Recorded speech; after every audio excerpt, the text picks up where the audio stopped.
যিটো হ'ব লাগিছিলে যিটো সময়ত এতিয়ালৈকে হোৱা নাই। ছাত্ৰ ছাত্ৰীটো প্ৰব্লেম হৈছেই, আকৌ হৈছে কালি পৰহি যিটো আমি মাইকত এলাউন্স কৰিলোঁ, তেওঁৰ বিষয়ে কোনোবাই মানে মাজত মাইকটো লৈ কিবা দুআষাৰ বিজেপিৰ কাৰণে কৈ দিলে, আমি কোৱা নাই, সেইটো তেওঁ বুজিব লাগিছিলে।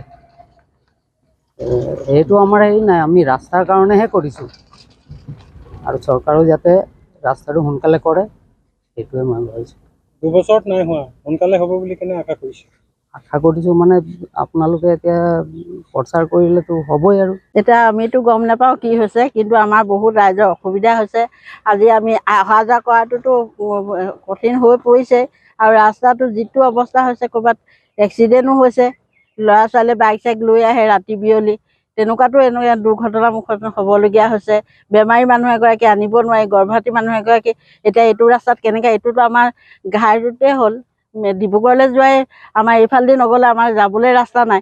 গতিকে এইটো সুব্যৱস্থা এটা কৰিবলৈ বাৰম্বাৰ আমি অনুৰোধো কৰি আছোঁ, কিন্তু তেখেতসকলে একো কাণসাৰ দিয়া নাই। গতিকে আমি আৰু সেইটো বুজি পোৱা নাই। গতিকে আমাৰ ৰাস্তাটো সোনকালে বাৰিষাৰ আগে আগে যেন তেওঁলোকে বনাই দিয়ে, আমাৰ অনুৰোধ।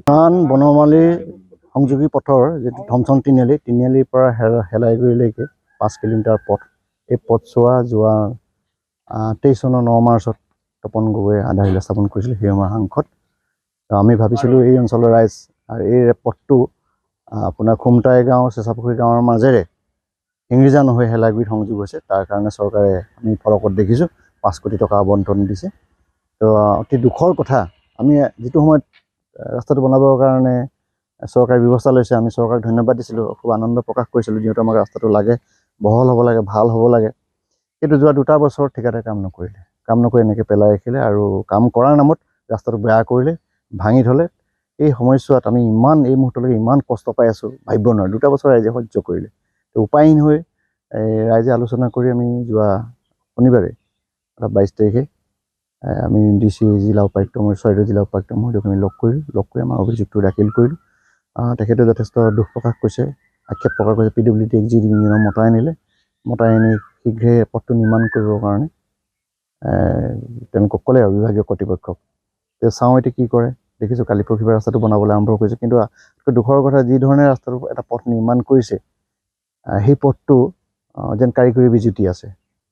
পলমটো হৈছে আৰু কাৰিকৰী বিজুতি হৈছে। গতিকে আমি চৰকাৰলৈ দাবী জনাইছোঁ, গড় কাপ্তানি বিভাগক আমি সমূহ ৰাইজে দাবী জনাইছোঁ যে আমাক শীঘ্ৰে আৰু খুব ভালভাৱে আমাৰ পথটো মেৰামতি কৰাই দিব লাগে।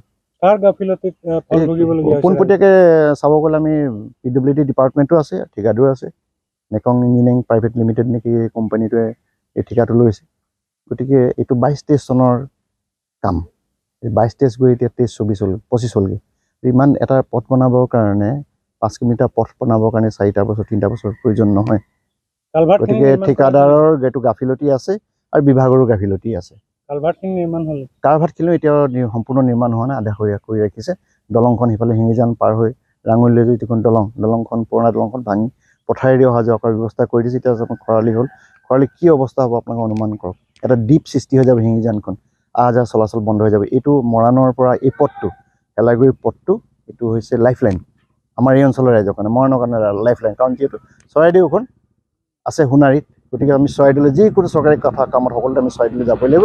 আমাৰ কাৰণে এই পথটো মানে এই অঞ্চলৰ ৰাইজৰ কাৰণে লাইফলাইন। গতিকে আজি 2 বছৰ এই ধৰণে পেলাই থোৱাৰ ফলত আমি বহুত কষ্ট, ভাবিব নোৱাৰা কষ্ট পাইছোঁ। সদায় দৈনিক দুৰ্ঘটনা ঘটিছে, বোল্ডাৰ এনেকৈ পেলাই ৰাখিছে, য'ত ত'ত যি পেলাই ৰখাৰ কাৰণে দুৰ্ঘটনা হৈছে, স্কুটি পৰিছে আৰু পাথৰবিলাক যিবিলাক শিলগুটি চকাৰ পৰা পৰি আহি মানুহৰ গাত লাগিছে, ছাত্ৰ ছাত্ৰীৰ মূৰত লাগিছে, অগণন ঘটনা সংঘটিত হৈ আছে। কিন্তু উপায়হীন হৈ আমি চৰকাৰৰ ওচৰলৈ যাবলৈ বাধ্য হ'লোঁ। জিলা উপায়ুক্ত মহোদয়ক আমাক সোমবাৰে মাতি পঠিয়ালে।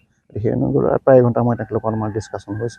তেখেতে কৈছে যে আমাক আৰু এটা অভিযোগ দিয়ক। ইতিমধ্যে আচ্ছাৰ ফালৰ পৰা, আচ্ছাইও তেওঁলোকৰ চাহজনজাতি ছাত্ৰ সন্থাই, যিহেতু এটা বিশাল এটা শিঙিজান এৰিয়া, গতিকে চাহজনজাতি ছাত্ৰ সন্থাই আমাৰ লগত গৈছিলে।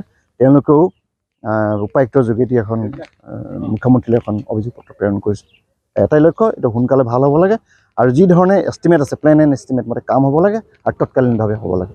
এই আমাৰ ৰাইজৰ দাবী। বিৰোধিতাৰ কাৰণে বা হেৰি কৰা নাই, মাত্ৰ আমি বৰ কষ্ট পাইছোঁ। আমাৰ ল'ৰা ছোৱালী মানে স্কুল যাবলৈ দিগদাৰ হৈছে, আমি অহা যোৱা কৰিবলৈ দিগদাৰ পাইছোঁ। সেই কাৰণেহে আমি মানে প্ৰতিবাদ কৰিবলগীয়া হৈছে। ৰোগীয়া মানুহ অনা নিয়া কৰিবলৈ বৰ কষ্ট হৈছে। সেইকাৰণে আমি মানে প্ৰতিবাদ কৰিবলগীয়া হৈছে বা চৰকাৰক ক'বলগীয়া হৈছে। এতিয়া আমি অনুৰোধ কৰিছোঁ আমাৰ যাতে ৰাস্তাটো মানে সোনকালে হেৰি কৰি দিয়ে। কিমান দিনৰ পৰা বনোৱা নাই? আজি 2 বছৰমানহে হ'ল কোনে নাই এনেকৈ বনোৱা? পেলাই থৈছে। কি কাৰণে নাই বনোৱা? কি কাৰণে সেইটোতো আমি নাজানো। খালি আমি এতিয়া এবাৰ গৈছিলোঁ বাৰু, চৰকাৰক কৈছিলোঁ। তাৰপৰা তেওঁ ক'লে বোলে হেৰি বোলে বনোৱা নাই নেকি বুলি ক'লে। মই বোলো নাই বনোৱা, হ'ব যাওক বনাব বুলি ক'লে। তাৰপিছত এতিয়ালৈকেতো তাৰপিছত অলপ দিন এনেই বালি চালি পেলোৱা হ'ল। তাৰপৰা কি কাৰণে বন্ধ হৈ গ'ল সেইটো নাজানো। গতিকে আমি মানে অনুৰোধ কৰিছোঁ আমাৰ যাতে ৰাস্তাটো বনাই দিয়ে। আমি যথেষ্ট কষ্ট পাইছোঁ মানে। হয়, আজি হেলাগুৰিৰ পৰা হিংৰিজান সংযোগীয় যি পথ, এইটো কাৰণে আমাৰ ৰাইজৰ যথেষ্ট অসুবিধা হৈছে। আমি এইটো ৰাস্তাত অহা যোৱা প্ৰায় বন্ধে কৰিছোঁ। আমি সিফালেদি বৰ্তমান হৈ কিনে ঘূৰি যাবলগীয়া হৈছে আৰু বহুত এক্সিডেণ্টো হৈছে।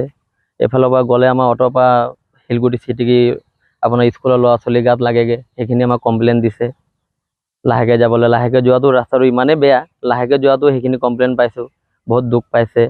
গৈ কিনে আকৌ আপোনাৰ ছাৰহেঁতি আপোনাৰ কমপ্লেইন দিছে যে গৈ কিনে স্কুলত আকৌ সেই ল'ৰা ছোৱালীখিনিক ট্ৰিটমেণ্টো কৰিছে যে এনেকৈ তেনেকৈ হৈছে বুলি, লাহেকৈ যাবা বুলি। সেইকাৰণে আমি প্ৰায় কি কৰিছোঁ, এইফালেদি অহা যোৱা বাদি দিছোঁ। আমি প্ৰায় বটামাৰা হৈ কিনে যিটো আমাৰ এই বটামাৰা তিনিআলি হৈ থমথম তিনিআলি হৈ যিটো ৰোড, সেইটো ৰোডতে আমি মানে এতিয়া অহা যোৱা প্ৰায় কৰি আছোঁ মানে। নাই, আমি এই পথটি সোণাইলৈ যোৱা পথ হেলাগুৰি বালিগুটি ৰাঙলী অঞ্চলত যিহেতু ভুগিবলগীয়া হৈছে। এই যি গাফিলতি আছে, লোক নিৰ্মাণ বিভাগ আছে, এই বিভাগটো অতি সোনকালে এই পথটো মেৰামতি কৰিবৰ বাবে আমি অনুৰোধ জনাইছোঁ।